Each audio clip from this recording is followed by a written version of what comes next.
Ton, Ton, nang nungay na palo ko, Ton.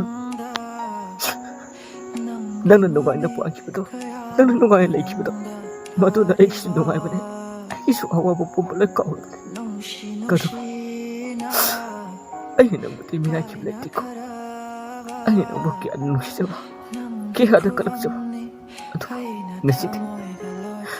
Isa ay taktan na ito mo inahin siya na ba? Uy, siya.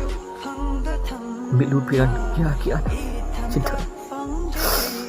Patungkong kong na walang pita. Sali. Atom sali. Atom. Ay, milupian na siya. Mapoksi ko lagi. Sinta ito na ka. Ton. Tang na. Nungay na na ka.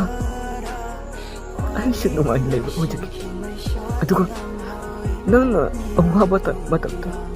Ay, siya awa ko dyan ka. Dapat doon. Ay, ninago. Doon siya natin. Ay, di matigsado ba?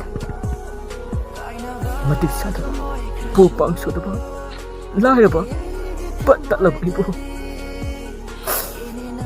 Nang naibo ng sibig, sinihaba ito natin.